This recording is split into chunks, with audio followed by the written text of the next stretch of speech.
Hello, Phil here from Wings of Pegasus and welcome to another analysis video. If you enjoyed this video, please give it a thumbs up and subscribe. On the agenda tonight, we're going back to 2010. We're going to be taking a look at REO Speedwagon and they're going to be playing through Time for Me to Fly.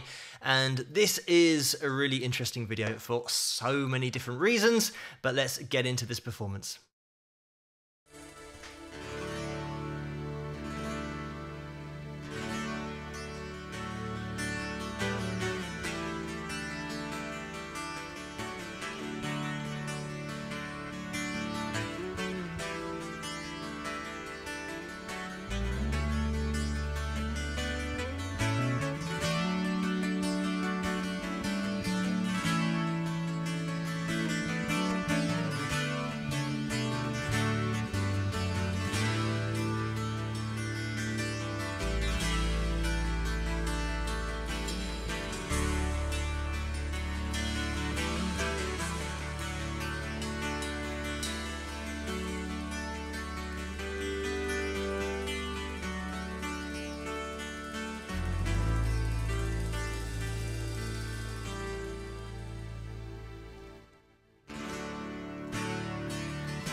I've been around for you, been up and down for you, but I just can't get any relief.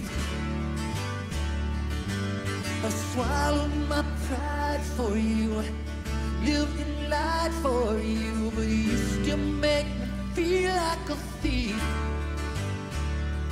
You got me stealing your love away, 'cause you never give it. Peeling my ears away, you can't relive it. I make you laugh, you make me cry. I believe it's time for me to fly.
I'm just going to jump in here with the 12-string intro. We're just in standard chords here. We're actually tuned to D, so you will see Kevin not fretting anything on the guitar, just strumming those strings, and we're going to get the sound of a D chord. So it means that as we progress throughout the track, Kevin wants to fret another chord, but instead of supplying that first finger going all the way across, we're letting the effective high E and B string on the 12 string ring out. And in order to achieve that, Kevin is fretting with his thumb coming over the top of the guitar and just holding down 4 strings. But obviously on a 12 string, it means that he's actually holding down 8 strings because we get a lot thinner in terms of having a string next to your standard string if you don't know how a 12 string works. Another thing you would have seen is other players with the thumb over the top of the guitar, but in standard tuning, which means that they're just holding down one string, and that's giving you your root note of the chord. And Jimi Hendrix, Eric Clapton, etc., etc., you'll see all these players with the thumb over the top, which allows them to fret their root note but still be in their lead position, so you can start to combine lead playing with rhythm playing. So we get a great start to the track. Instrumentally, everything is on point. Dynamically as well, we get a great flow and intro to this track, and it just really takes off. But the one thing that sticks out, and I'm surprised that it doesn't get mentioned in the comments for this video more, I've only seen one comment that refers to the auto-tune on the lead vocal and also the harmony vocals. And it's something that has made me think that maybe people don't realize that there is auto-tune placed on the vocals. And the stupid thing about it is that REO Speedwagon don't need auto-tune. This is a music industry standard that has now come in for some reason. I think anybody listening to this with a history in music production, and even with a semi-professional studio setup in terms of having reference speakers, you can tell straight away when auto-tune has been applied to a vocal. This is such a ridiculous application of auto-tune because the band don't need auto-tune in the first place. And it goes back to all the other videos that I've looked at in the 60s, the 70s, the 80s. The point about music and expression and all of those artists that I've featured is that the expression comes from the vulnerability in the voice due to the inaccuracies in pitch. It's a massive part of what makes one artist's vocal sound different to another artist's vocal. You've got the tone, but it's the expression. That is the main thing that connects with you when they're singing. And as soon as you put auto-tune on a vocal, it's gonna sound mechanical. You're gonna lose so much expression. And the problem is, it's just nowadays, with auto-tune, the default in the music industry is to put auto-tune on something even when it's already good. Even here, the stylizations that are being thrown in by Kevin are still being snapped to the notes, so they have a mechanical feel to them, and it's such a shame. Great bands of yesteryear who are still performing have to go through this industry standard of putting your live vocal through auto-tune, because it's just what happens nowadays. But the problem with this and the whole music industry is that it is now standard. And I don't know how the music industry can ever recover from where we are now with auto-tune, because bands that are around now and they're going and they're playing live, say there's a band that are all in their 20s, they go and play live, that video of them playing live will never be released until it's been post-processed, post-mixed, and everything is auto-tuned. So when you see a performance of a band in the 70s or the 80s, or even before that, they didn't have the luxury of all of this technology to snap the notes to a precise pitch. So obviously, you're going to get more expression in there. It's going to sound more personal, and you're going to probably get more of a connection with those artists than you do with new bands, because they all go through this process. So the kids of the generation now will be watching performances of their idols who are in their 20s performing pitch perfect, mechanically pitch perfect performances, and they'll be looking at the older bands and they'll think, oh well, that was a little bit off key there, so they're not as good as the bands that I'm watching now. And they don't realize that what they're watching is a lie. If they actually heard the audio of the night, they would get a rude awakening as to how bad their bands are compared to how great the bands were back in the 70s and the 80s. I've seen a lot of live bands in my time. A lot of younger bands are not pitch perfect. The reason they start to bring it in as an industry standard is because they were so far off the pitch, there's no way they could release it. It would be a laughing stock. And when people would compare the bands, the younger generation of bands, to the old school bands, there's no comparison.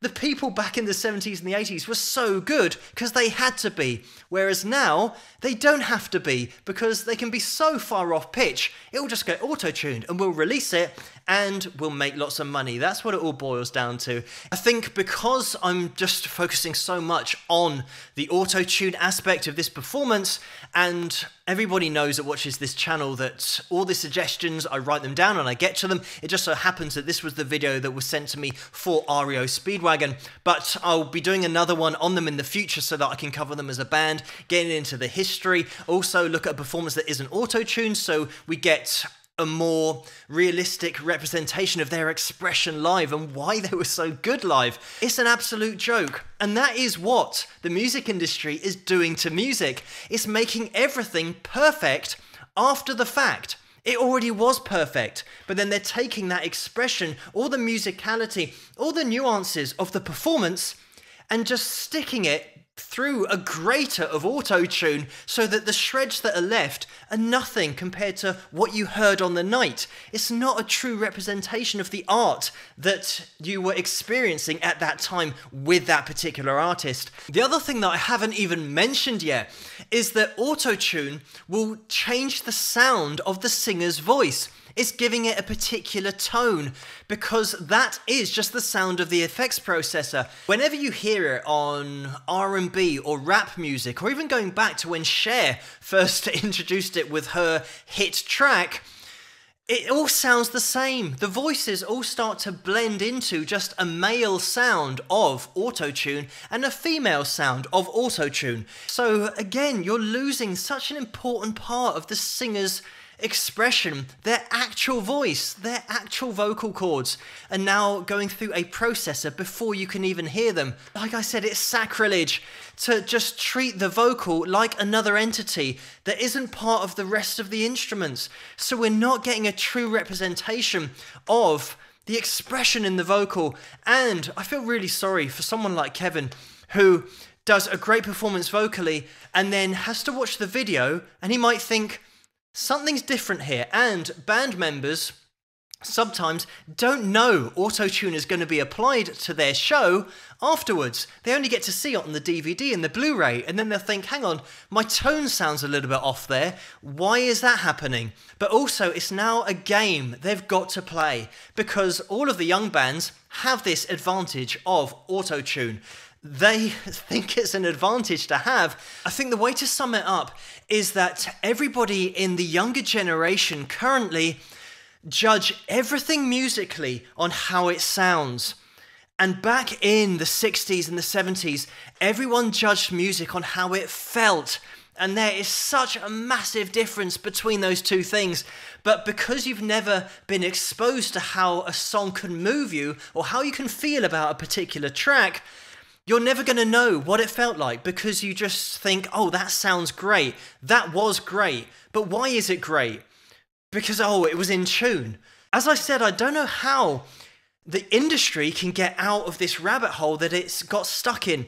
The only way that it can is to start being honest with live performances, stop applying auto-tune, and show artists for what they are, and just let them express themselves, let them show their art and be judged on how it makes people feel.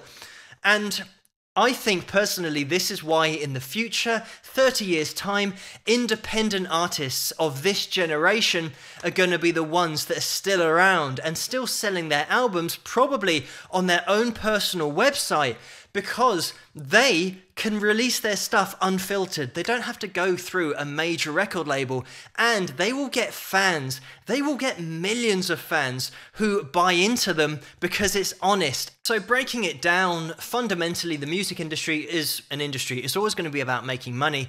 So it means that if they can find someone who looks great, or a band of guys that look great, just stick them all together and they can sing any notes in the studio and you can snap it to any notes you want on the final album. So you can record an album in a day or two and you've saved so much money on spending a lot of studio time on guys that can't sing. The technology can now do that for them. This is A classic example of just being applied in the most ridiculous way, because the band here are talented. They do look good. They've got all the ability in the world that they had to have back in the late 60s and 70s and 80s in order to stand out. And that's the irony of it, is that back in the day, great artists could record an album in a day or 2 days because they pressed record, and what you heard was the sound of the actual album people would have at home. So that's why there was such a connection with the bands. You were hearing the live performance. I think the reason this particular video's hit a nerve with me tonight is because there's nothing worse than watching one of your favorite bands from back in the day who were great live. In fact, that's what they were known for, being so good live, and the current generation being deprived of that experience of hearing a live vocal from a great band who can still do it.